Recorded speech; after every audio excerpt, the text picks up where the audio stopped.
What's the most revenue you guys did in 1 month? Oh my God. I don't know if I could say, but Okay, first, what's the most revenue you've seen one of your girls make in 1 month? like $1 million. $1 million in 1 month. Mm-hmm. How many people do you have signed? 200. Today, we had the pleasure of interviewing Tara Electra, the founder of the world's biggest OnlyFans and influencer marketing agency, Unruly. On this podcast, we not only spoke about the millions of dollars these women are making, but also dove deeper into Tara's journey from being broke, being one of the most powerful women in Los Angeles. Make sure you watch the full episode so you don't miss any entrepreneurial tips that could change your life today. I give and they get, and they run around town beating their chests like they forget. Whoa. I can forget for now, but I won't never forget. No, love how I feel, knowing the universe got my back. Whoa, love how I feel, knowing that money gonna come right back. What's going on, y'all? Welcome back to the Journey Podcast. If you're here, please subscribe, like, comment, put your post notifications on. This episode brought to you by Evermore Alkaline Water. It's so good. Joined by Cousin Jake, the famous Mouth Open. What up, baby? There you go. Mm-hmm. We have the pleasure of sitting across from the founder of Unruly. Thank you, Tara Electra, for joining us today and hosting us. Yes, hosting us. Unruly is, from what I understand, the #1 in women's influencer marketing agency. Yes. And you do have men there as well. Yes. Okay. About like 12 men. Okay, lucky men. Yeah. Yeah, but you are stamped and certified as literally the #1 women's influencer marketing agency. Yeah. Yeah, I mean, we're definitely the biggest. Wow.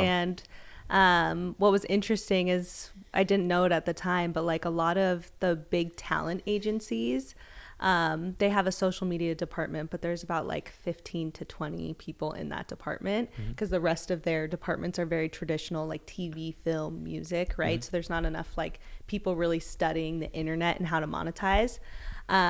So yeah, when we compare ourselves to all the biggest agencies in the world, we're bigger than them in digital. Wow. Yeah. What does that feel like to say?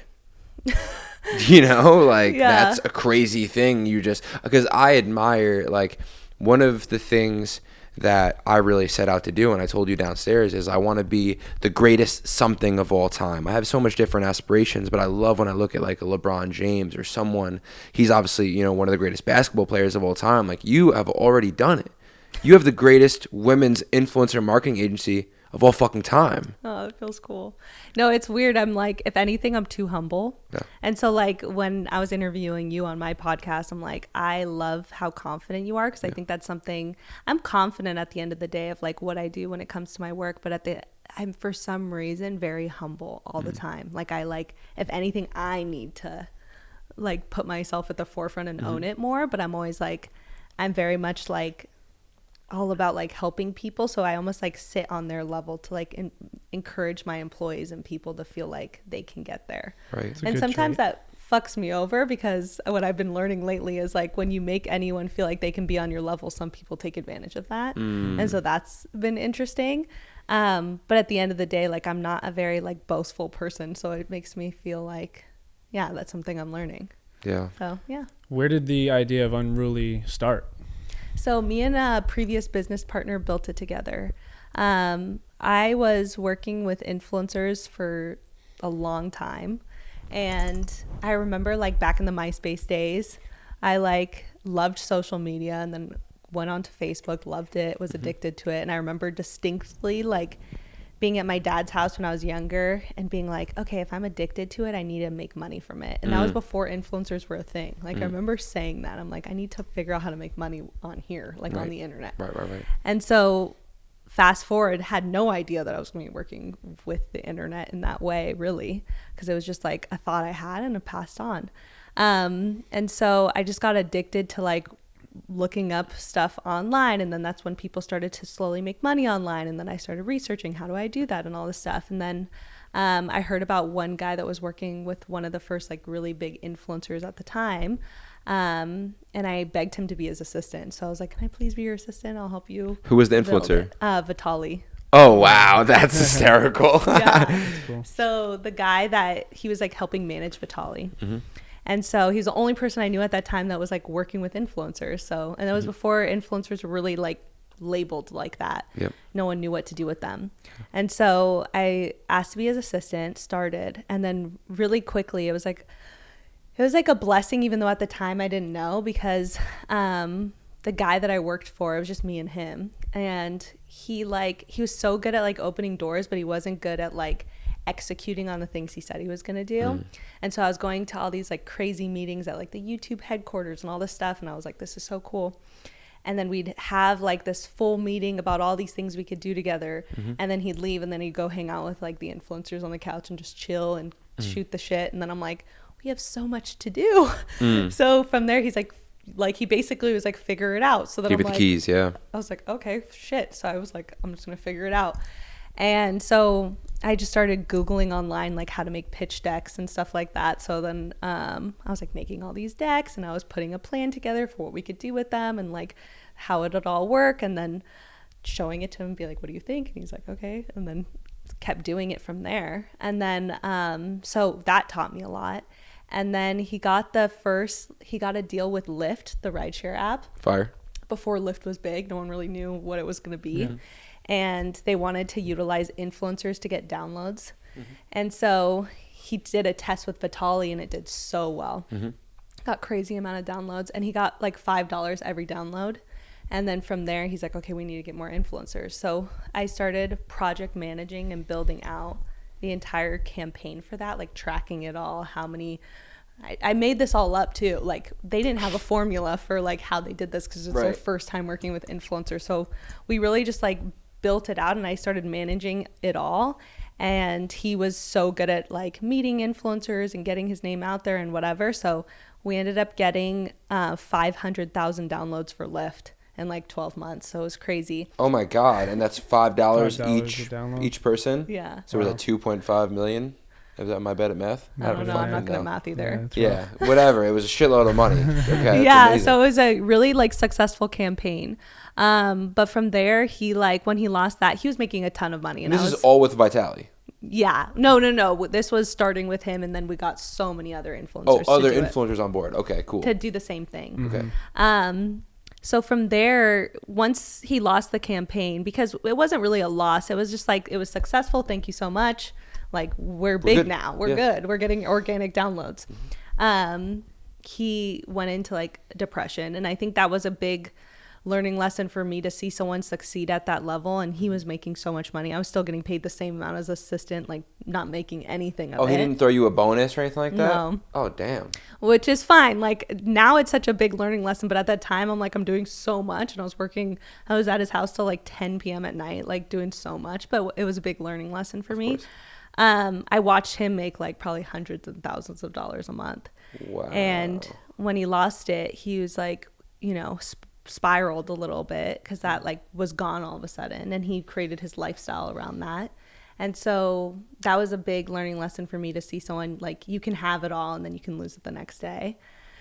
And so I remember going over, and I'm just like, I quit, and I just got a place in Hollywood, and I grew up in the Valley. So I just moved out here to be closer for work. And so that all got taken away, and then I was like, okay, how am I going to pay my rent, all this stuff. Yeah. And then I just had this feeling, because I'm spiritual, this like inner knowing that like the universe or God will take care of me if I just stick to like what is genuinely best for me. And so I had this knowing I needed to leave, but I didn't know what was going to happen. But I put my trust in the universe, and I went to his house, and I sat down, and like, I quit. And I just quit that day. And then I left, and I was like, oh fuck. And I felt like so like empowered, but scared and nervous at the same time. And then I remember like a little bit after that, I found out that Insomniac, which is like the biggest events company in the world, wanted to utilize influencers for their ticket sales, because they were down at EDC like a ton of ticket sales. And so EDC has been around for years, and it got to a place where it was like, okay, there wasn't as many people maybe going. And so I pitched myself to Insomniac to help build out influencer campaigns for them. They paid me barely anything. So this is like a trend in my life. Ours too. Yeah. Help. Yeah. And even at that time, like I literally took like $1,500, and I worked for like like over 3 months full time. That's crazy. And I didn't care at the time, even though I don't know how I was lived like this, but I didn't care because I wanted to prove that I can do something insane. Wow. And I remember the guy that was interviewing me to do it, he like almost wasn't gonna hire me. I was like the only girl. He picked like a few other guys to fill in that said they can help with this thing. And I was like, just please, just let me do it, whatever. So I was one of the many guys. And I left. We all had a meeting. And then when he's like, okay, bring us influencers, all this stuff. And then I went back and I pitched like as many influencers as I could. I came to the meeting like 2 days later. And I was at this huge conference table in Insomniac. And everyone was going around and saying that the people they brought. And I brought like 70 million in audience, and everyone else brought like 2 influencers each or something. Wow. And then they were like, I just remember this one guy that was super cocky back then looked across the table. He's like, do you take Adderall? That was like his reaction to me. I'll like never forget. No kid. Right. And I like really didn't. So I was just like, fuck yeah. So it was just like a good one of those moments of like people doubting me. Yeah. And I want to set the stage. Yeah. Because you just said you made $1,500 in 3 months. We're sitting in a fucking mansion right now in West Hollywood in the hills. I played college football here. I've never even been to the fucking hills. The view I'm looking at right now, you could paint a picture of it.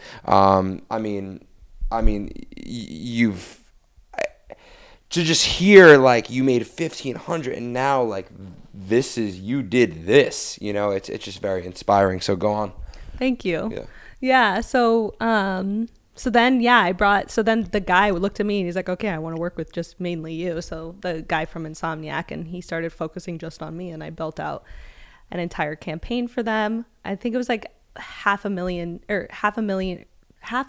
views in like 72 hours that weekend for EDC of all the talent that I brought. It was something crazy. God. And this is back then when there wasn't even TikTok back then, was there? No TikTok. This was just Instagram that we focused on. And what was cool is like I invited so much talent, but then they brought the talent. So then it was just like I brought this whole community of people together, and we made it like such a cool cultural moment. And it did so well. And then from there, I built spreadsheets, like taking every single post and like getting their insights. How many views do we get on stories? How many views do we get on gallery posts? And like calculating all the things to like, by the way, I only made $1,500. I did like a full campaign data like collection thing and then presented it to them, which none of the other people that got hired did that. Yeah. And then they started hiring me for all their other events. And then, so I did a bunch of EDCs, and then I did like Rolling Loud, and then I did some stuff with Coachella and like Hard Festival. And at that time I built my own company called Electric Mind to be hired by festivals to build like these influencer campaigns to push ticket sales. But even with Insomniac, once they started building the community and a lot of now talent all wanted to come, they were like, okay, I don't want to pay for it anymore. So they didn't even want to pay me. So that was like a huge learning lesson for me. I thought if I proved my value, I'd get paid more. It was like the opposite. Oh man. And so I got crafty and I started pitching brands to sponsor the trip. So then I got all the free passes, and then I'd pitch all the talent, and then I'd get them like rooms and flights and all that stuff brought to you by a brand in exchange for them posting the brands. Okay. So then I started trying to get paid from the margins after paying for all that little stuff. Something on each person, right? And so then I started putting together like party buses, like every single influencer you could think of was like there, and I was putting it all together myself. Wow. And doing that for a lot of festivals. And then how are you getting in contact with these people? Because I guess influencers are somewhat easy. You could probably find their email, you know. Yeah. But how did you? Was there one influencer that was like just crazy heavily connected? Like, how did you get everyone and anyone on this bus? Yeah. I think why a lot of people have a hard time is because they genuinely don't give a fuck about the people they're working with, and I genuinely do. Yeah. And so I think that stands out in LA, and especially around talent. Like, talent's so used to feeling like everyone's using them, right? Like, are you genuinely my friend? Do you genuinely care about me? Like, I genuinely do give a fuck. And so it's allowed me to like make really good relationships with the talent I work with, and then be able to meet more and then put a stamp of approval on me to the next person, right? It's amazing. And it's such a small world in LA. Like if you fuck over someone, people will know about it, right? Yeah. And I've always known that because I grew up here. But a lot of people like are short-sighted, and they'll just think about, okay, how could I win right now? And not like, how is this going to affect me in the future when I'm doing business? Will this come back and people will find out, right? And so yeah, I think that I've just built good relationships. And even though, you know, there was times I'm working with these influencers that are all like, their life looks so easy. They make a post and I'm like, hey, do you want to do this brand deal for 15 grand? And they're like, for how many slides on story? Yeah. And I'm like barely paying my rent. Yeah. And I'm like, wow. I was just like, it's a crazy thing. And like, they don't know that I was like suffering during those times. Right. And there was like so long in between I would make money. And I was just like, so many times I would cry. And I have this video I made back in the day that I'm like, one day I'll show it. But I like was in my apartment and I cried and I thought like, wow, will I ever like get there or be successful and all this stuff? And then, you know, so it's crazy. But yeah, I think it's all about like being good to the people around you, and then the people you're working with genuinely care, you know, because that people feel it and then they want to keep working with the people that have their back. So I've been able to create a community of people that just genuinely are like, I fuck with her. She gives a fuck. Because I didn't put myself first. I wasn't like, oh, how can I make you do this deal so that I can make more money? I was always like, how do I make this deal best for you? You know? And there was times I didn't even make money. They didn't know that. But I just did it to like give value. So yeah, it's cool. How was your mental like during that entire time? Because I'm sure it was pretty mentally draining. Yeah, hard. And so yeah, I think that I definitely had like a lot of like self-doubt and was very hard on myself. And I still am very hard on myself. And I think that's why I've became successful, because I'm like, you don't have to be my like worst critic. I'm already my like worst critic sometimes. Like I'm judging me more than you are. I'm like, why didn't you get up this morning? Or why didn't you do this? Or fuck, you fucked up today, you know? Like I don't need anyone else to, because I'm hard on myself. So I feel like when you're hard on yourself and you're not successful, it's like even worse, you know? So what was beautiful about it all is like, I was hard on myself, and I'm very spiritual. So I believe that like what you think you manifest. And so I'd be even more hard on myself when I was hard on myself, because now I don't feel good. And then I'm thinking about it, and then I feel like I'm manifesting it. So then I'm like, fuck, I need to be more confident, more, you know, believing in myself and all this stuff. But fast forward, I remember one time when I first got this house, I threw like a birthday party, and I had all like my closest friends over, when they're all in my pool downstairs, and I walk up the stairs and I'm like going to change the song. And like in that moment it hit me, and I was like, wow, after all the times I doubted myself and I thought I wouldn't make it and I was hard on myself, like I still got here. And like that's so cool, because I feel like sometimes we doubt ourselves and then we think that because we're this way we won't make it. Whereas it's like so beautiful to know like it's all about getting up and doing it again, and you will. So that's so amazing. You know what's so cool about your story? I can tell how honest you're being, you know, where normally people are like, I don't know, I can feel the cap or just like the ungenuineness, if that's a word. I can relate to it, you know, because a large part of our story, as of recent, like we're in that grinding mode. Like you were doing something that was genius at that time, you know, like I was like, why is it Tara Electra? And then I'm like, what was the name? Electric Mind. And then that comes together, and then I can just feel like the spreadsheets and the analytics and the pitch decks and like how hard you had to grind.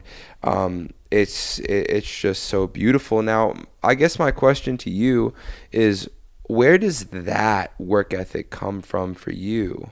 I saw something on a podcast you did where you were speaking about your father, you know, maybe go into something like that. Yeah. So my dad was a very hard worker, and I grew up like he didn't come home until like very late at night, which, you know, a lot of people have that when they're growing up. And so I love my dad so much this day. I like always want to make him proud because he's just the best person ever.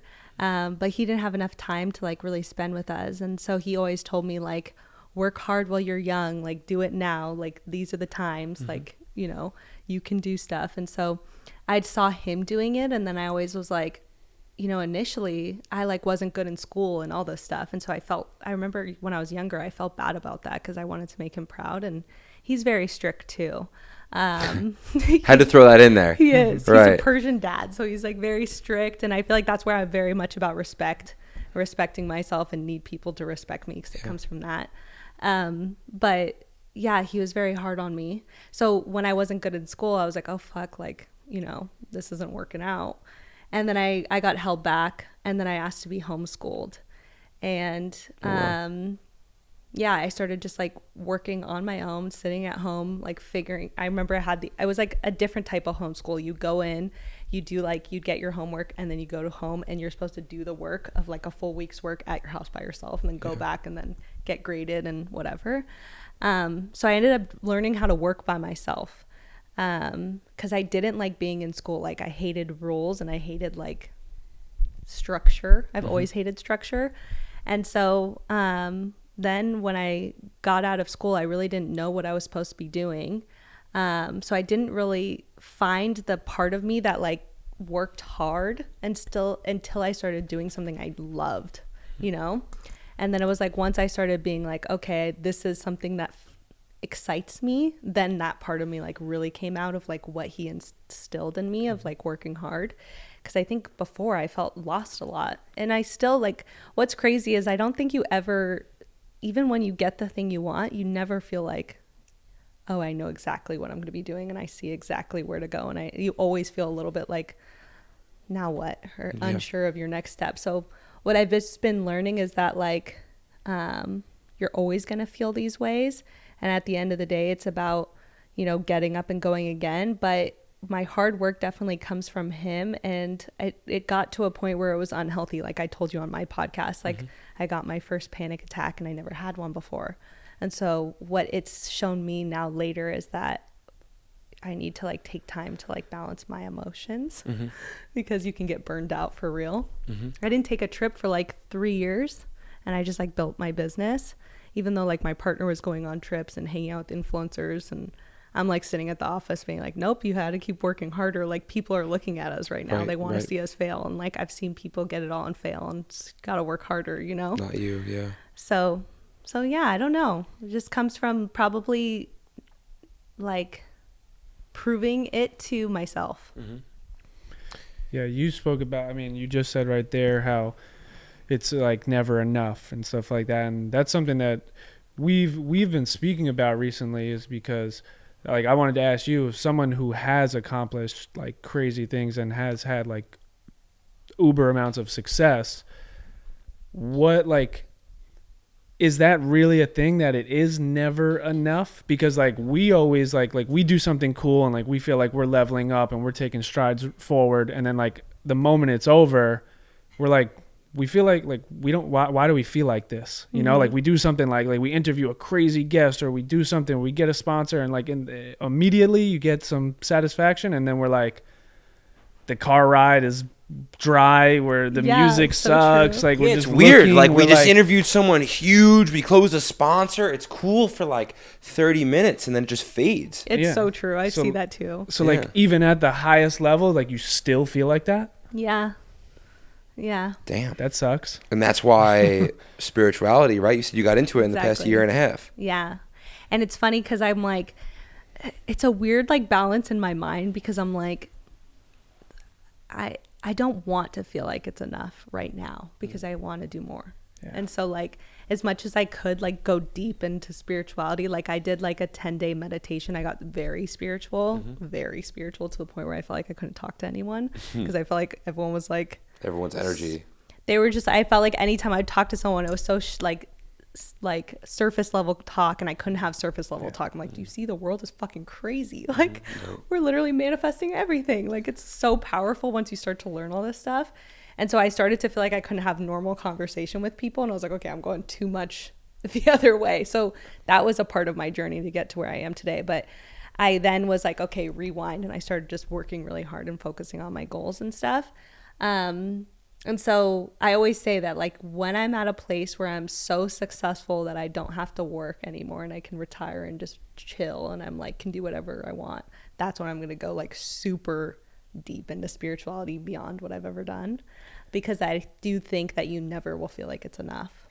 Do you think you'll ever get to that place though? Because I mean, from everything that you've explained and then from listening to you, you have this tremendous amount of work ethic, prove everyone wrong. And do you think that will actually be a reality for you to like just sail off into the sunset and not work? Because I feel like people like number? You, is it 100 million? Yeah, like, is there a number that gets you to that point? Because I feel like all the people, like, I mean, I'm super in tune with all the influencers in the social media space, and you listen to like the Nelk Boys and Kyle and, you know, Logan Paul, and it's just like I feel like they're gonna work until they're in their 50s or 60s because like that's just like ingrained in you guys. So do you think there is like a number and a point in time where you're just like, all right, I'm just gonna fall off the face of the earth and just dive deep into spirituality and enjoy my life? You're gonna have chickens and a husband.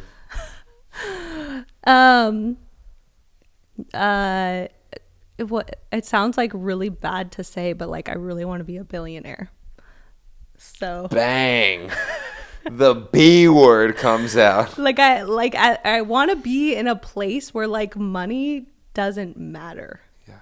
Like I could, like, if I'm sitting with you and you're like telling me something you really want to work on, and I see that you're like a good person and you like have big dreams, like I want to be able to change your life. I'm gonna help you, like I'm gonna make sure you're on your shit and you don't take it for granted. But like I just would love to sit with like young entrepreneurs one day and just like invest in tons of people's businesses and ideas, and like I just want to be in a place like that where it doesn't matter. I just want to have no limits. Yeah. You know, not for like selfish reasons, for like pure abundance. Because freedom. It's like we only live once.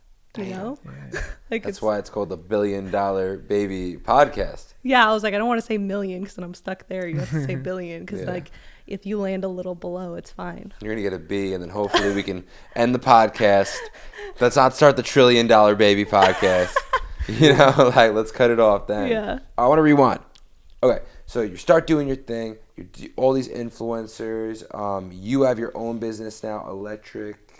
No, so Unruly. Oh, it was Unruly. Oh, you're going back to Electric Mind. Yeah, sorry. Yes. No, I know your name of your thing. Oh, okay, Come on, I'm looking at it. Come on. I played football. I didn't get hit in the head that much. You know what I'm saying? Okay, so going back to Electric Mind. Yeah. Yeah, like so you're doing your thing, and then I want to know how that fucking happened.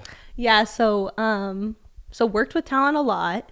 Got screwed over a lot because I tried to partner with many people after Electric Mind and got screwed over a lot out of business opportunities, and learned that lesson because I think that I wasn't like owning my worth, and hence why I wasn't getting paid what I was worth. And so, you know, had my last fuck over with a previous business partner that I know right now is dying watching me be successful. I've even heard it through people being like what they've said about me. So that's a good feeling. But now I've just, when I saw the idea of Unruly at the time, like I kind of like was giving up. And that's what's crazy is like, it was the time I literally was like kind of giving up and being like, I'm so over it. Got fucked over again. Lost everything I worked on for like 6 months with this previous business partner. A waste of time. Got nowhere. Lost money. Invested into it. Got nothing. So I was kind of just like, do I go get a normal job?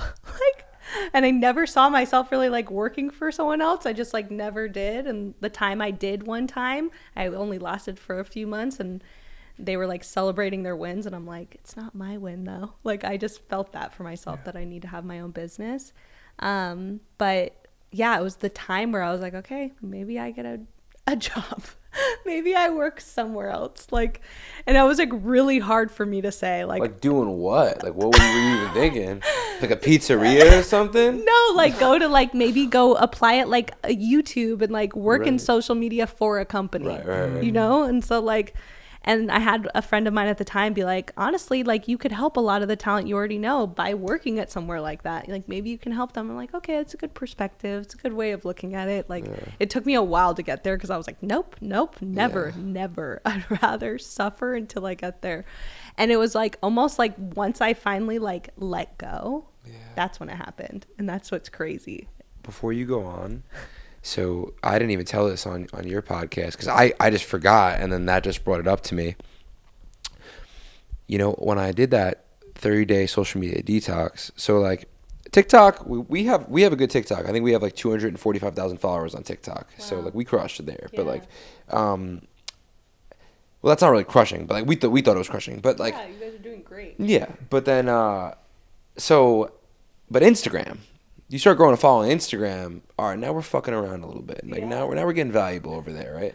So I wasn't really the past like 2 years. I wasn't really trying to grow my Instagram, but I would post. Mm-hmm. I'd post a lot, stories all the time, reels, you know, and then you know I started posting a little bit more on the Instagram in the past like 4 or 5 months, and it's so funny because the first YouTube video I did was the social media detox video.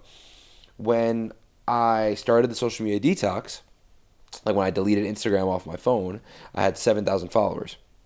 And then he calls me in the middle of the challenge. He's like, yo, did you see what the fuck's happened to your account? I go, no, I'm not on social media.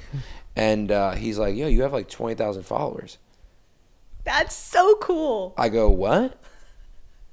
Once the challenge is over, that's like kills me. You're like waiting. You're like, okay, just I chill. log back in.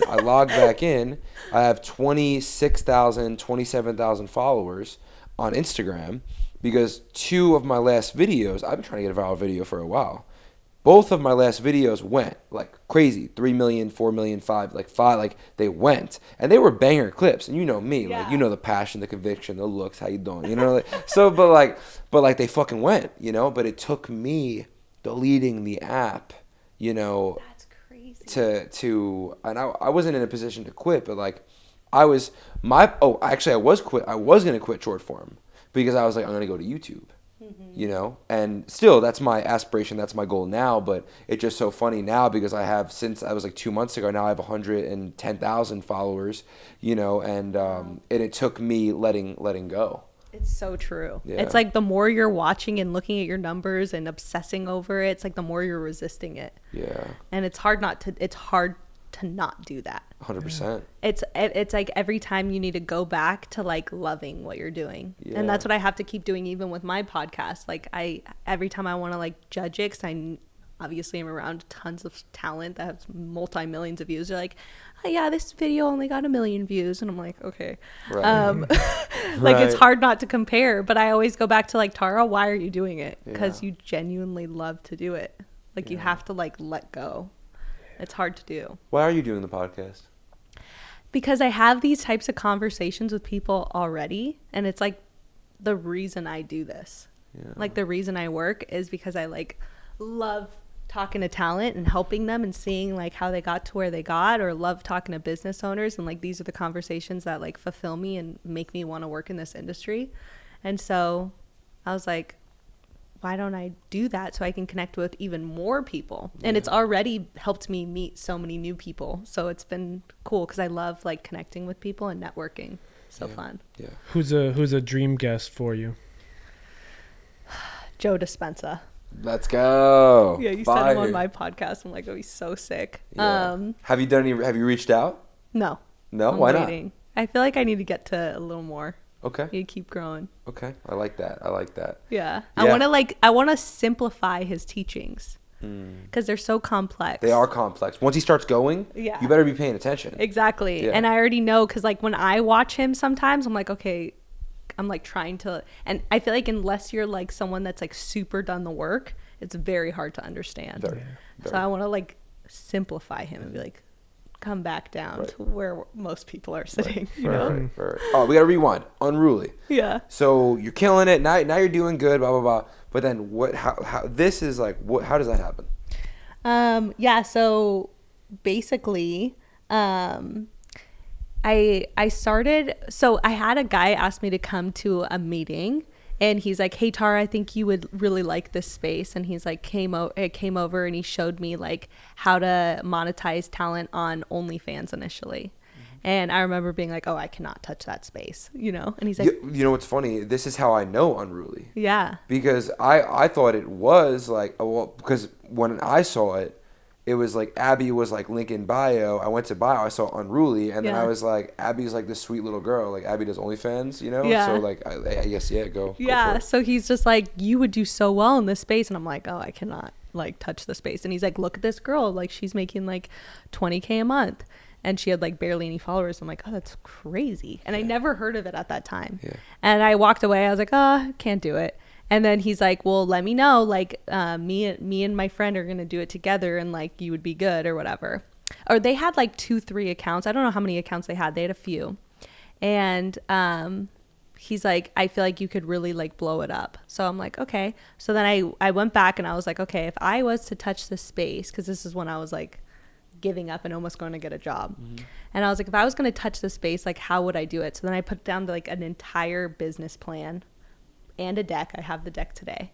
And it's funny because it looks like Unruly. But I put together like everything they should do to take it to the next level. And then I was like, obviously going to like meet with them. And I was like, okay, give me equity. I'll blow this up. And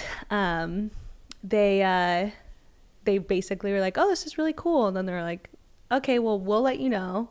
And didn't bring anything. Of course. Nothing. Yeah, of course. Yeah. And so I left. And then one of my friends was just like, you should just do it yourself. And I'm like, I know. I was like, I could. But I was like thinking about it. And they're like, you really should. And then I'm like, okay. And so like a couple days go by. And then I'm like, okay, what if I just did it my fucking self? And then I'm like, maybe I would. And then so I was still building it out. I put together like more of the plan, like how would I pay employees? How would I grow the accounts? How would I take what they're doing on a very like minimal level? Because it was very basic what they were doing. I didn't see how like girls would think it was that valuable. So I was trying to show them what they would feel like is valuable and how to scale their services. And so I put together the full structure and I went to once I had it all done, I was very big on like, even with my first company, Electric Mind, I never wanted to put myself at the forefront of it.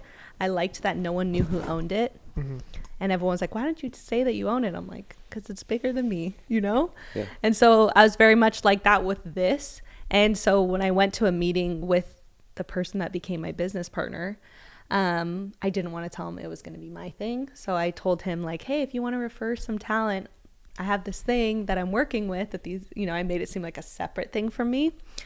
And he's like, well, why don't we just do it together? He's like, I'm helping my girlfriend do this. Like, we could just do it together. Why would you refer to them? And I'm like, oh, I'll let you know. Like, didn't really know if I was going to move forward with him and went back. And then he like called me that night and he's like, hey, like, let's do it together. Like, I can't stop thinking about it. Like, we got to do it together. And then I'm like, okay, like I'll let you know tomorrow. And then he calls me again. Hey, like we got to do this, me and That's you. when an idea is good, you know? Yeah. So then I was like, okay, fuck it. This guy seems like he's super passionate. So I laid out the entire plan. I was like, this is what we pay the team. This is how we do it. And I didn't know it was going to be as big as it was at all. But that's when we launched our first girl. Is this girl I signed. She had like barely any followers and she made like 30 grand in like 2 weeks. And I was like, oh shit, we have something here. And then I just started hitting up like every single influencer I worked with and being like, hey, you want to make money? Go. And then COVID hit. And it was just funny because every girl that pre-fucking COVID. Yeah. Oh my God. Yeah. And then COVID hit and everyone's deals were lost. Like no brand deals were coming in anymore. So I just went ham. I just signed everyone I know. And it was such a good feeling. So many people were like, oh, they'd never do it. And I'm like, wait 2 weeks. And then they did it. And they were like, oh my God. So we brought like the first mainstream like influencer on to OnlyFans and just started catapulting. Like Tana Mojo. Oh. And that went like viral. And then from there, it's like once those type of people do it, people are like, oh, I can do it, right? And so we don't own OnlyFans, even though I wish I did, for how much talent I brought them. Because once you bring talent influences talent, so that talent starts signing up without us, right? To be like, oh, they're doing it, I'll do it. So I know we created like a huge wave of like influencing the masses to look at OnlyFans finally. Wow. And so we scaled so big. So that was cool, but now we're diversified. We work in multiple different spaces, just other than just OnlyFans. But the main thing that that I really truly believe is that paywalls are the future and monetizing content is the future. And I know that's why Instagram released the subscription feature and TikTok now released like unlock features where you can unlock more content. So like the internet is moving slowly into the way of like, okay, you have to empower the influencers to make a living off producing content. And if they don't, then you're not going to keep having content. Right. And so platforms are starting to realize, I think OnlyFans was the first one, but now platforms are starting to see that they have to be in this space. So what Unruly really is a marketing engine that helps creators monetize their fans. And so we lay out plans for them and structure things and help them engage their fans in a more authentic way so that they can convert and monetize their content. So, yeah. Oh my goodness. It's crazy. I have a question. Yeah. What's the most revenue you guys did in 1 month? Oh my God. Well, I don't know if I could say, but Okay, first, what's the most revenue you've seen one of your girls make in 1 month? like $1 million. $1 million fucking dollars in 1 month. Mm-hmm. How many people do you have signed? 200. Yeah. That's crazy. And now honestly we're not the biggest in our lane for OnlyFans now. Yeah. From what I'm hearing. I think there's like one other agency that probably has like 250 girls. But once we started getting big, the whole industry started like seeing us successful. And what was sucky is like I was like like I said, my business partner at the time, like when people make money, people change. Yeah. You know? And so his way of like the success was very different from mine. Not to say it was wrong. It was just not my way of what I would be I'm like when I'm gathering success. Mm-hmm. He was more like calm, like let's go on vacations, let's hang out with talent. And I was more like, I'm not fucking going anywhere. I'm just going to work harder. There's a million people that want to take our spot. And so what's crazy though is like I remember just like the entire internet was reaching out to us. Like we were getting pushed in the press everywhere organically. People wanted to interview us, like everyone reaching out to us. Just, it was a crazy time. And it did give me like this level of like confidence that I never used to have at that level where I kind of felt like invincible. But then what was crazy is we got our first lawsuit. And I remember just being like so stabbed in the heart because it was just like so heartbreaking because the things that were said about us are so not true. And it kind of put me in a shell again. I was like, oh fuck, like wanting to pull away. Because I think once you get a lot of success, what people don't realize is like, not everyone wants to see you successful. And like, especially in our industry, like it's all about like the way you attract talent to work with you is by being successful. Like we're talking about talent that makes millions of dollars. Like the only way they want to work with you is if you're also making millions of dollars, right? So you have to put yourself out there on the internet as that way, or how you're going to attract talent. Like we work in the talent industry, everything's flashy, but with that comes a lot of people wanting to take you down, right? Because they know you have money. And so we got our first like lawsuit, and that was heartbreaking. I had like all the press reaching out to us, wanting to quote us on these things this influencer was saying about us, that just saw an opportunity to make money, and her lawyers did. And so that kind of made me retreat. And it was a kind of like, now I'm always like, why did that happen? Because I felt like I was on such a high. Yeah. And it allowed competitors to pop up and actually gain some of the marketplace, because obviously there was no one competing with us. Yeah. We were the only ones. Like if talent wanted to work in paywalls, the only person they could think of to actually do this was Unruly at the time. Wow. But then so some competitors popped up, but I think now today, like what it's really shown me is like I can mass sign, and we get like 200,000 submissions every quarter. Like we get a crazy amount of talent submitting to be a part of Unruly. Crazy. And I could just sign anyone, but what I really focus on now is like quality of service, because word of mouth is so big, and like screwing someone over gets out, or like I know how small the industry is. So what we focus on is like not mass signing. We just let anyone that wants to take over sign and ruin their own names. Good luck. And we just stay like very quality over quantity with our service. So that's where we're at now. Now, what are you looking for in an influencer, or when you are signing someone? Like, what separates someone from the 200,000 other people? Their engagement. Gotta be numbers, right? Yeah, their so engagement. strictly numbers. Yeah, it's initially their numbers, and then it's them, and like how they want to show up, and as if are they actually serious, and do they have to have some level of wanting to work hard. Some of these people are very lazy. Yeah. And so I met Tana.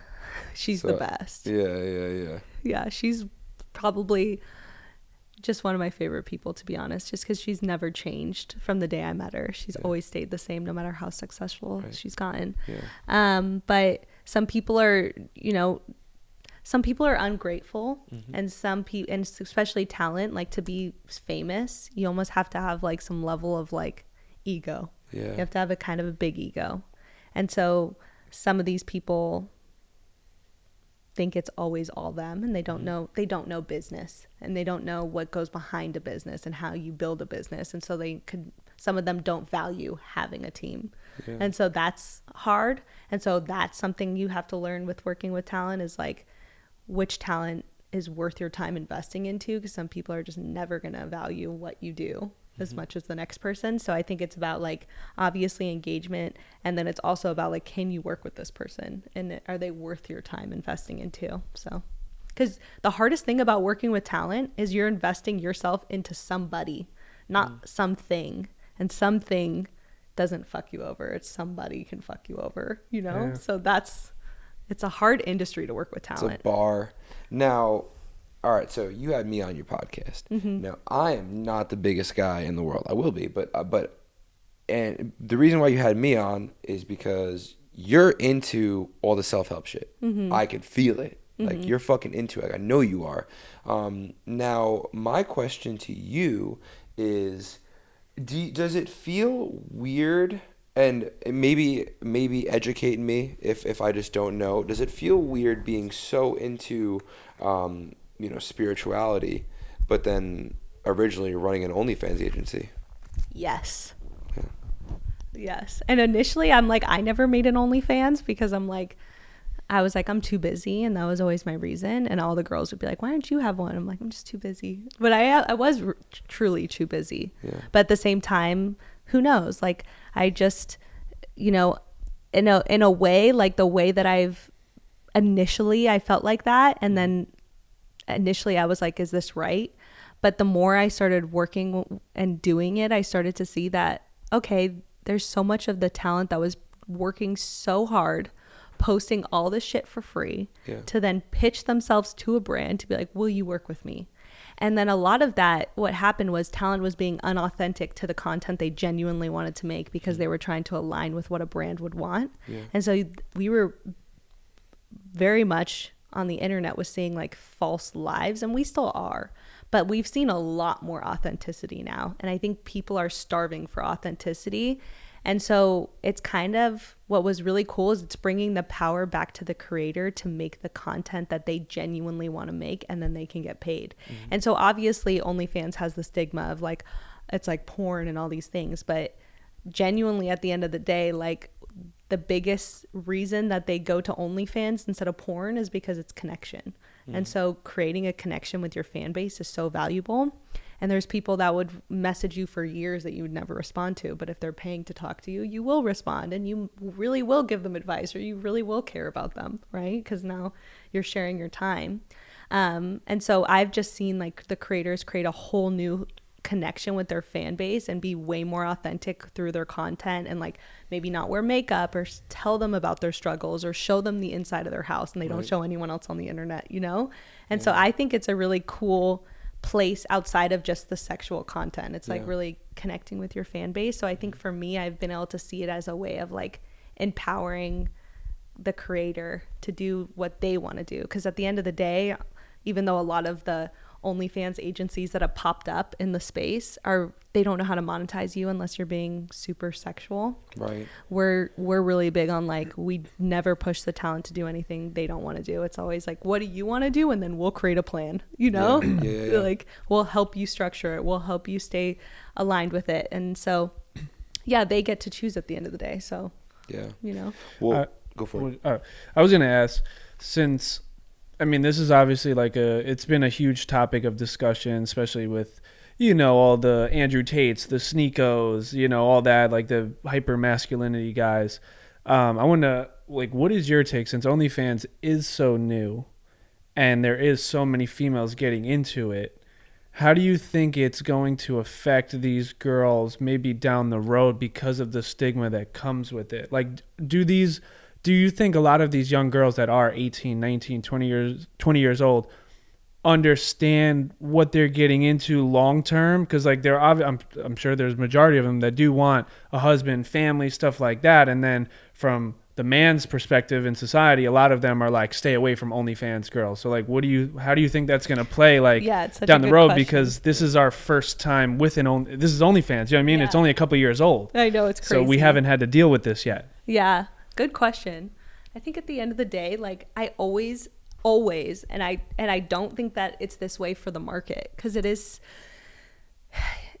an interesting industry, and there's a lot of people in this industry that screw each other over, and there's a lot of money being made. And so there's a lot of people that are working with creators in OnlyFans very short-sighted, and they don't care about the girl's future, right? Because they're like, do this, you're going to make more money. And then the girls start doing things they're not proud of, and I don't like that. I'm like, no. It's yucky. Yeah, I don't like that. Yeah. And so at the end of the day, for me, it's big on like, I've had so many girls call me and be like, oh, I'm thinking of doing it, but I don't know. And like, if I feel like they genuinely don't really feel confident in doing it, then I'm like, you shouldn't do it. Like, I'm like one of probably the few agencies in this space that would ever be like, hey, if you don't feel like it, if you're even questioning it at that level, then you shouldn't. Like, you need to go into it feeling proud of it, and you need to have the mindset like, I'm empowered. I'm owning my content.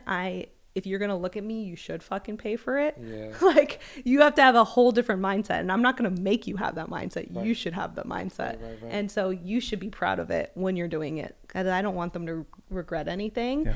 And that's why I never push them to do content that they wouldn't want to do. Like, I don't want to be a part of anything that they feel bad about, you know?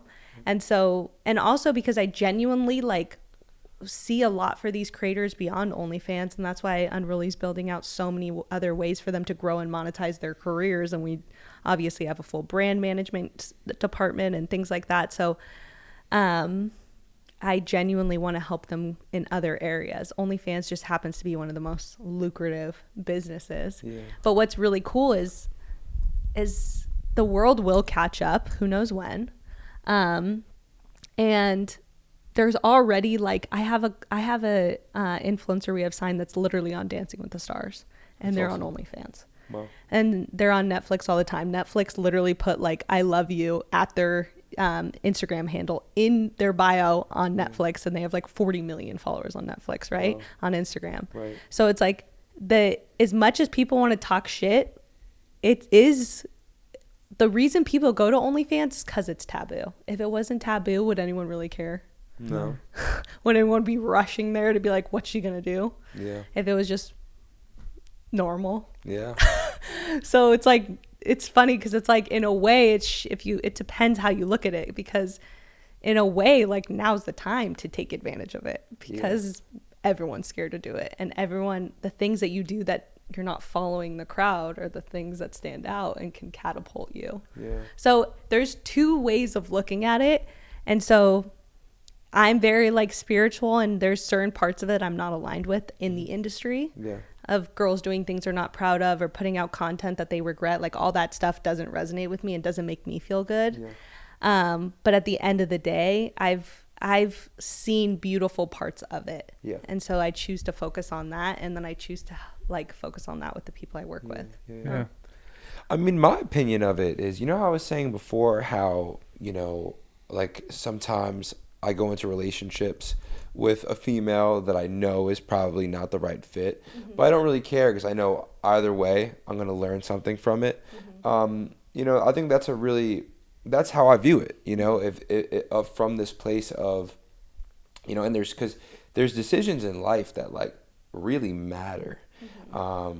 And the thing that's freed me from the anxiety of that, like for instance, like abortion, right? Like there's this topic, it fucking matters so much. So much people are so afraid to have an abortion, and so much people are so like, okay, on the other side of it, right? And I kind of realized like, yo, if you have the abortion or if you don't have the abortion, either way, that's your curriculum. Exactly. Like no matter what you do, like if you have an OnlyFans, right, and you make a fucking gazillion dollars, right, and then later down the line, if you do regret that content, that's your curriculum. Or you might not regret that content at all. I'm sure 95% of people don't regret the content. And then if you don't want to do it, then you don't want to do it, and that's your curriculum. So that's where choice, I think, comes in. It does, I do believe, though, get messy. Like Zach said, when a girl is 18, 19, and she's looking, and she's just trying to maximize dollars, because like you said before, money changes people. And also the scene changes people. And now, like, let's call it what it is. I mean, I don't live over here, but I'm sure that, you know, the more...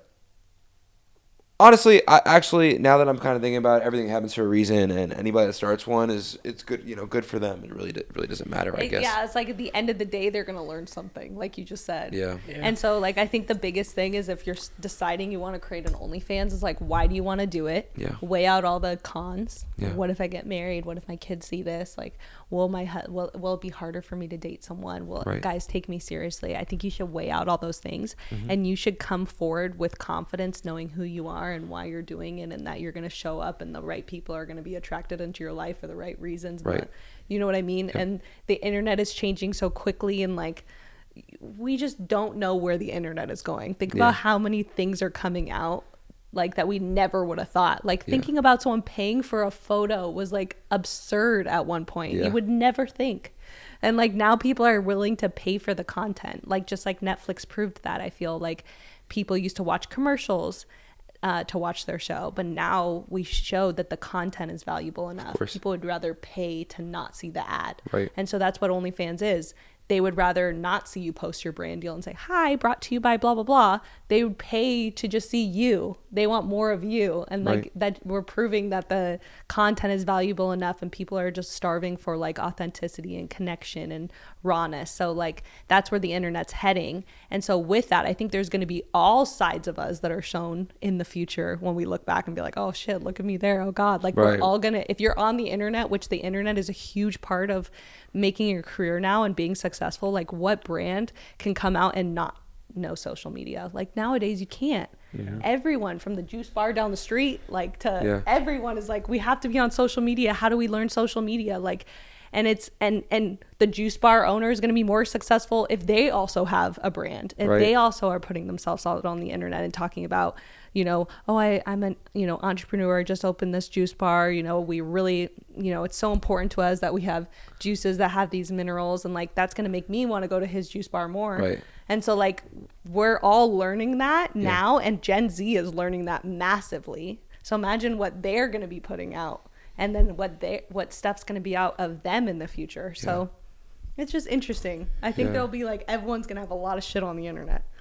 No, I guess the only thing, because I agree with what you're saying with as long as they're confident, they're sure this is what they want to do. To play devil's advocate to that, just because we're 26, you know what I mean, we're all we've matured so much when we were 18, 19, and our mindsets have changed completely.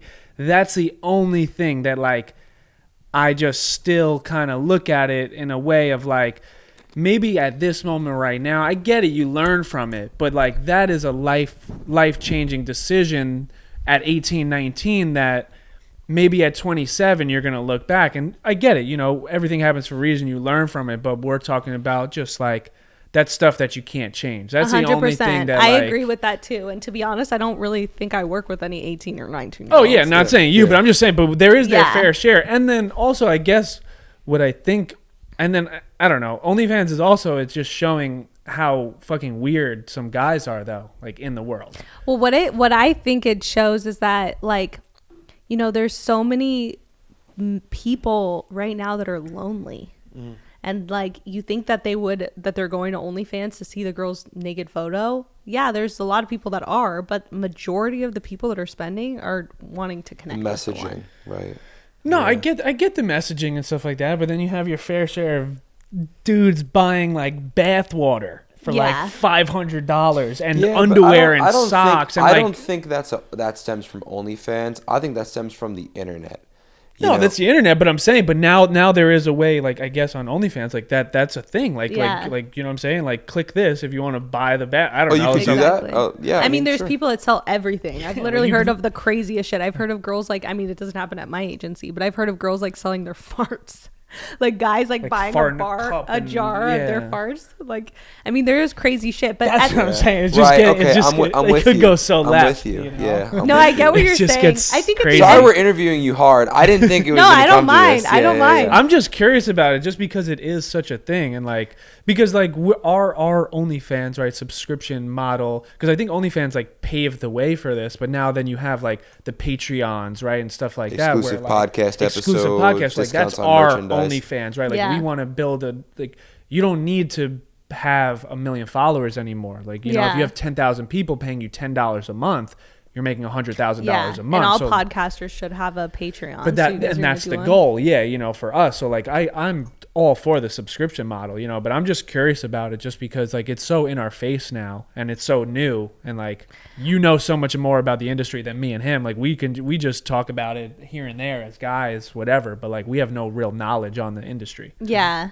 I think that I think what is interesting is I resonate with both sides. Yeah. Like, I'm not someone that's just like, oh, you know, I work with a ton of these girls and I'm so empowered by watching what they've done with the money and how I like seeing how confident they are about it. I'm like, good for you. You're a fucking boss bitch. They own it. You know, they're like, yeah, I'm more rich than every guy I know. And I'm fucking traveling the world and I'm helping my family and I'm paying for my first house and I'm building my clothing brand. And I'm like, you know, and they own it. And I'm like, that is cool to me, you know, but at the same time, I do have a lot of traditional values and things also. Yeah. Grew up Persian. Yeah. Yeah. What do your parents think? I know, it's like so interesting. Do they know?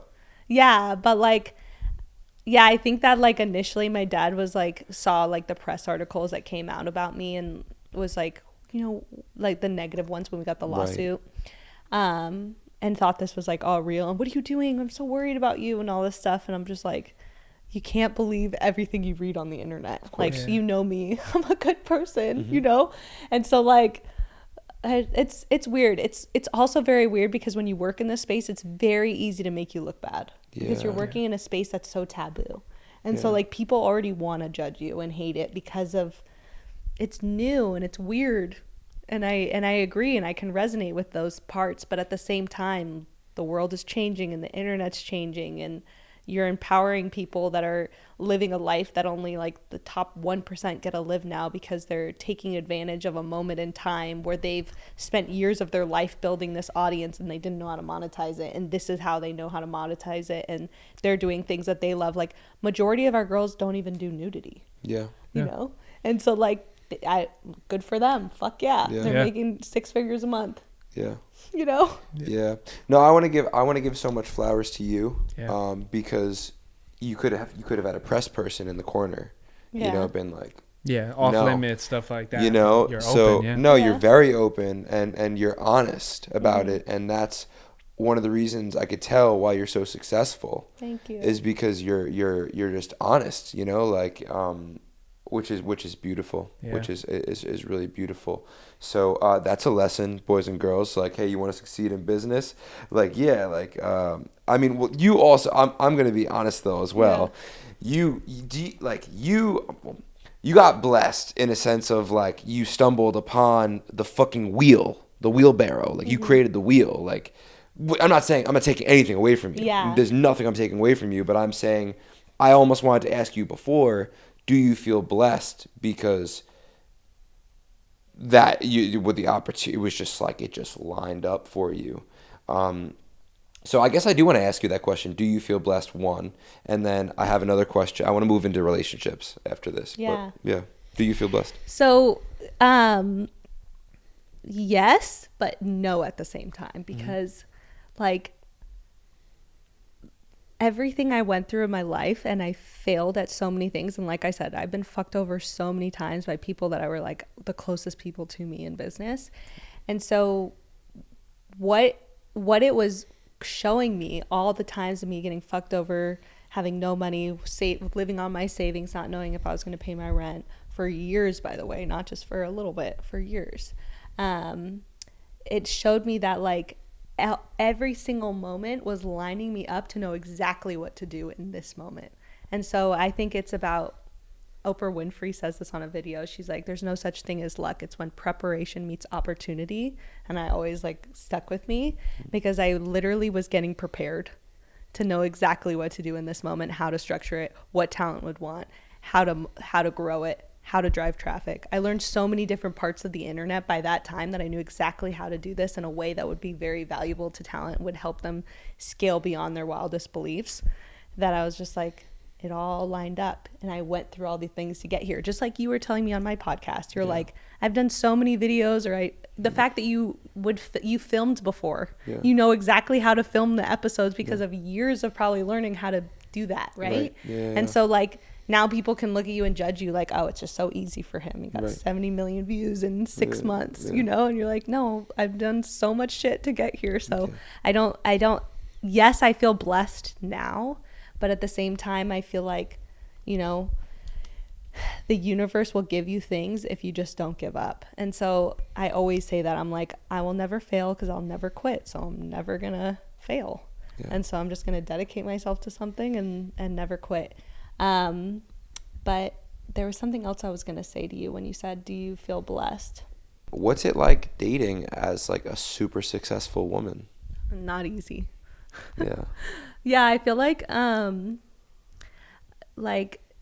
it's hard because I think that, and I see this with a lot of the talent I work with too. They're like making so much money, and then, you know, the guys that they date compare themselves to them, and they're like, you know, because these girls are making like, you have to fucking be, I mean, like we're talking, you have to either be in the NFL, operate a hedge fund, right? Own one of the craziest medical practices of all time.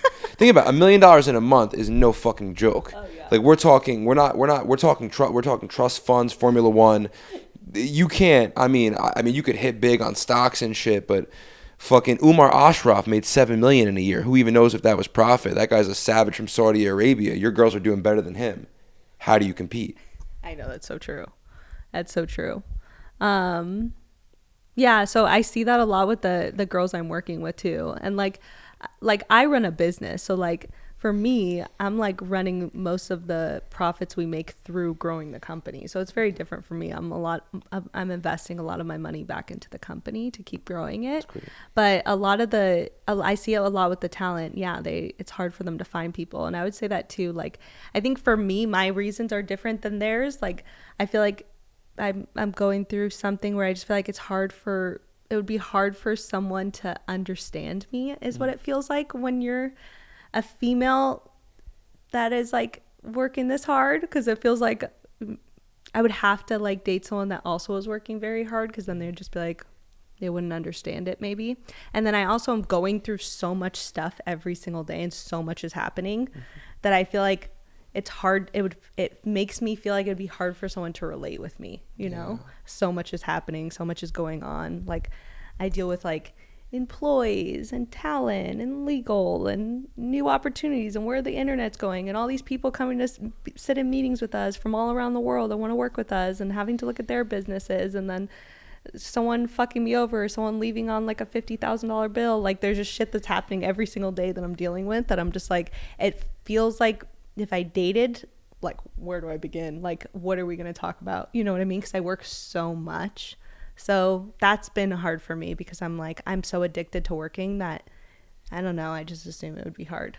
So that's my reasons. But for the girls, I think it's more I'm more interested in you. Yeah. I think that it's probably hard. It's similar. Now in your opinion, does money play a role in that? Where obviously, I mean, you're speaking for yourself, but all the other girls, you know, with Unruly, there's a very small percentage of men, like Jake was saying, that make how much they're making. Now, from a woman's perspective, like, is money a real, like, make or break whether you're going to talk to a guy if you're making so much more than him, but you like him and you're attracted to him? It's interesting because there's a lot of my talent that like doesn't give a shit about if a guy makes money. They don't care. And then there's ones that do. Yeah. So I think it's like 50-50.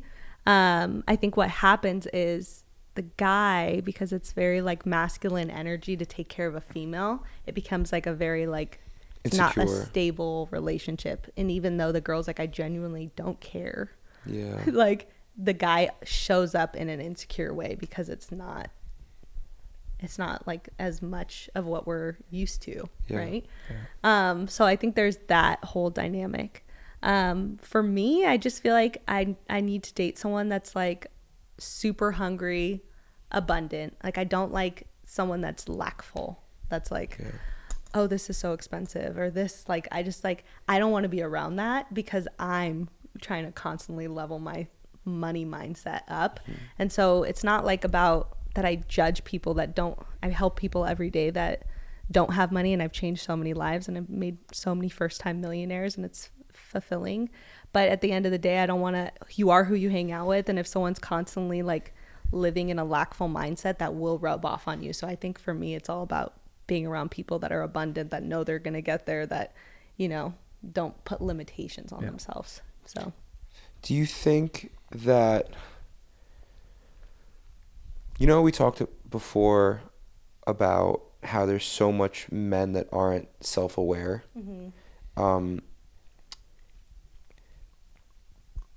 Why do you think that is?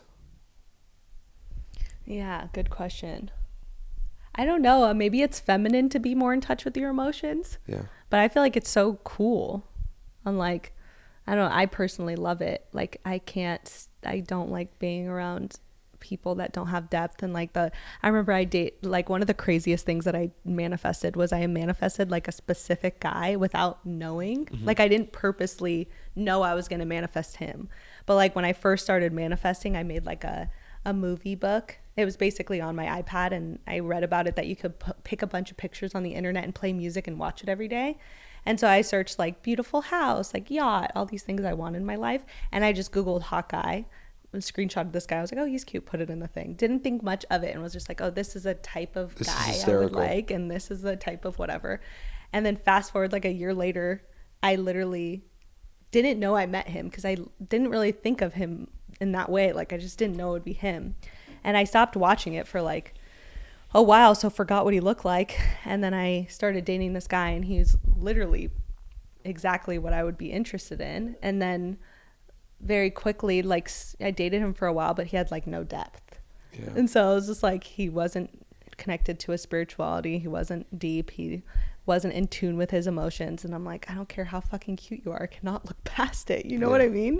I just can't look past it. Yeah. So I think it's like, I think that maybe it comes down to them not feeling like they're just men not being raised in a way where they can be in tune with that. But what's really cool for any guys listening is the guys that are that way, like, will get so many more girls because girls love that shit. Yeah. Right? Like what girl doesn't love that you fucking are in tune with those things or in tune with your emotions, and then they can connect with you about their stuff. It's like at the end of the day, every girl wants their man to be powerful and strong and grounded and make them feel supported and like they got this. Like that is a very attractive thing about a man. But at the same time, like if they can't also share parts of themselves and be raw or vulnerable, then that's not true connection. What are you really doing? You're just having like surface level talk, you know? Yeah. Yeah.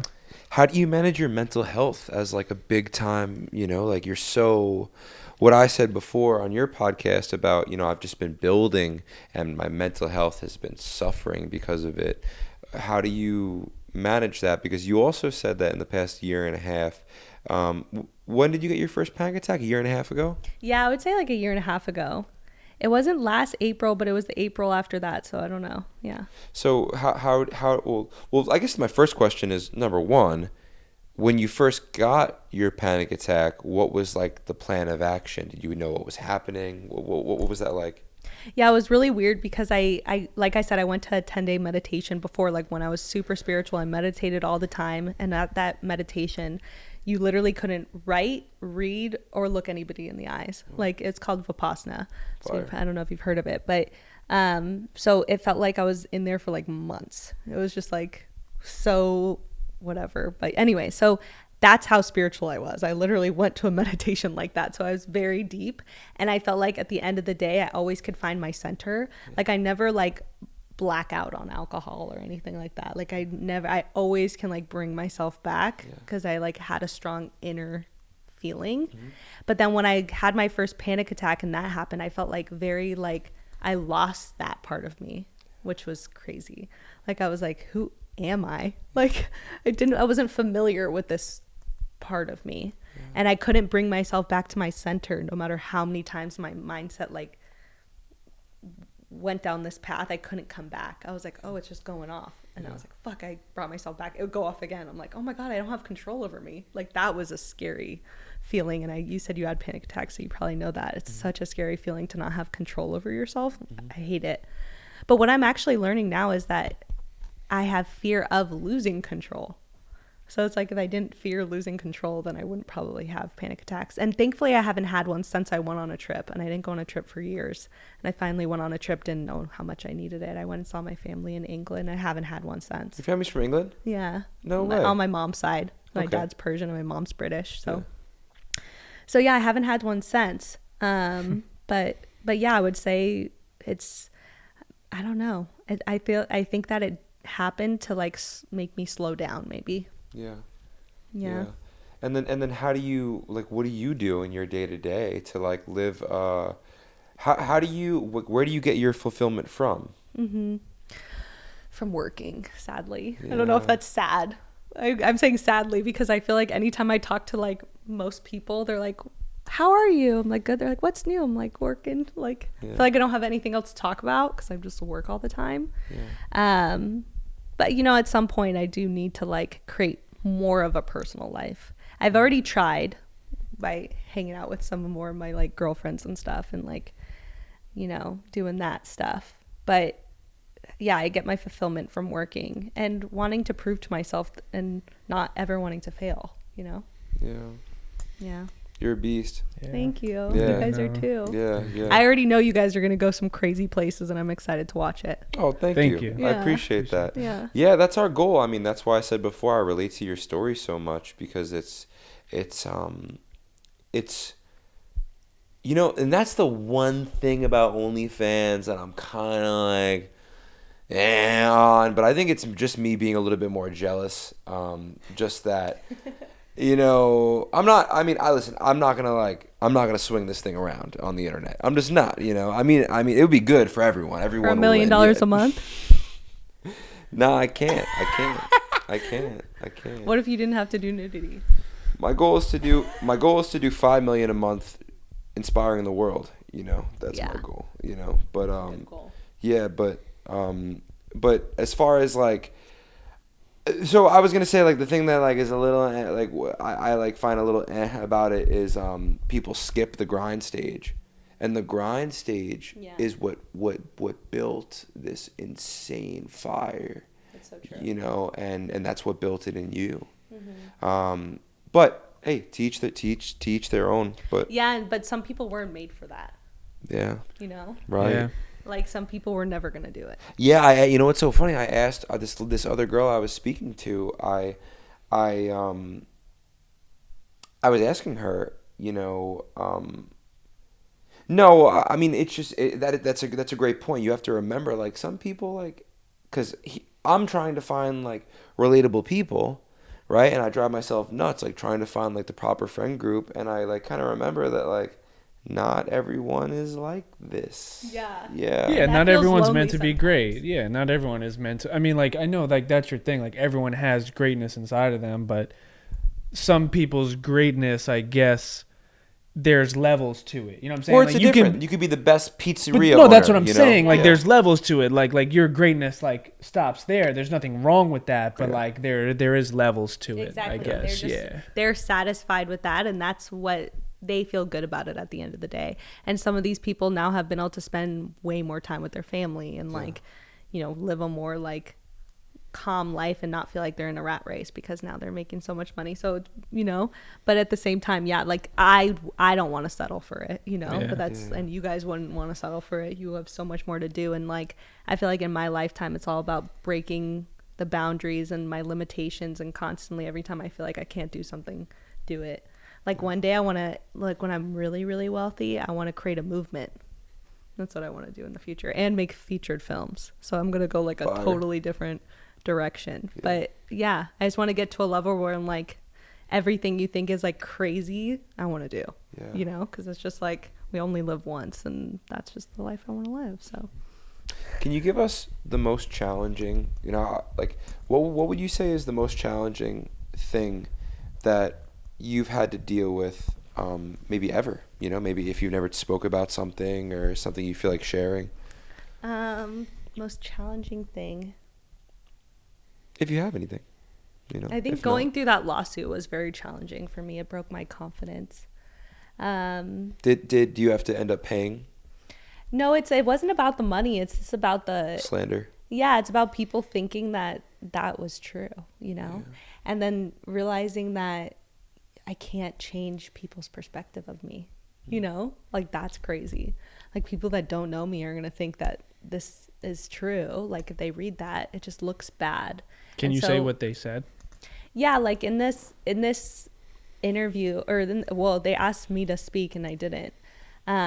It was just more so that I don't know how much I can say, to be honest, because I'm still in it. Oh, so yeah. I don't know for sure. No. But at the end of the day, it was just fabrications of a situation that is untrue, and there's proof of it, and we're winning, and it's fine. It's all going to be settled. But at the end of the day, I can't go backwards and take people's opinions away, even though, and lawsuits take years. You go through it for years. So now once we win, it's just like, it wasn't worth it. I didn't want to go through this, and, they didn't win. What was the point of it all? Like, and so that sucks. But what I've really seen too is like, there's this video that Will Smith put out, and it's about fame. And I love this video. I'll send it to you guys, or maybe you can attach it at the bottom. But it basically, he's like, fame is so cool. He's like, I can literally like have no money and go to the gas station, and I'm like, oh shit, I have no money, and I look over, and a guy's like, are you Fresh Prince from Bel Air? And he's like, yeah. He's like, do you have $30? I need to get gas. And like, people will pay you. He's like, anywhere I go, people like roll out the red carpet for me, help me with this. He's like, fame is sick. Like, would I ever take that back? No. Like, fame is amazing. He's like, but there's also a dark side of having people watching you and having fame. And not to say that I've had that, but like my company got famous. So like, there's this dark part I could relate with, is like, once you get to a level, there's people that don't want to see. It brings out jealousy in some people, right?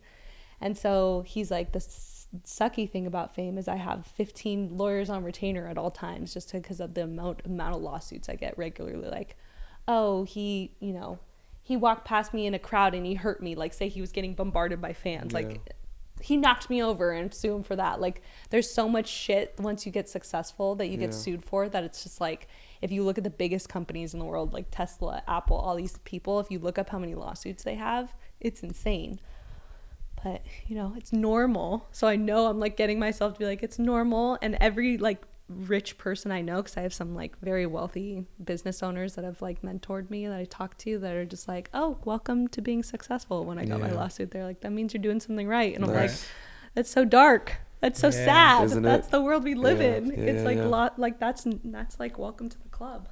Well, hey, $1 billion be a lot. We're gonna have to get some motherfuckers on retainer. Exactly. Or we're from New York. I know some Italians, so we can take care of some shit for you. But I think that's my hardest thing, because now it's about like, I think it's held me back from really wanting to scale even greater, because I was like, oh fuck, this the world, this is what it could look like. Yeah. And so it's like, okay, if I go to the next level, what other shit could happen, right? And so that's been hard for me to like get over it and be like, okay, fuck it, Tara, like just keep going. Like then now I have this thing that pops up on my phone, like if you want to be a billionaire, you don't care about problems. Like you can't care about problems. Like billionaire problems are not a lawsuit.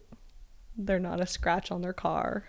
They're not things that people feel like are problems, you know? Yeah. So just getting detached to what problems are, you know? Wow. Advice for a young girl right now feeling lost, wants to be successful and do something like you. Yeah, so I love helping younger girls, especially because I feel like I obviously can relate a lot. I feel like it's at the end of the day, no one's life feels like it makes sense. And no matter where you are, it's normal to feel lost and like you don't know what you're doing.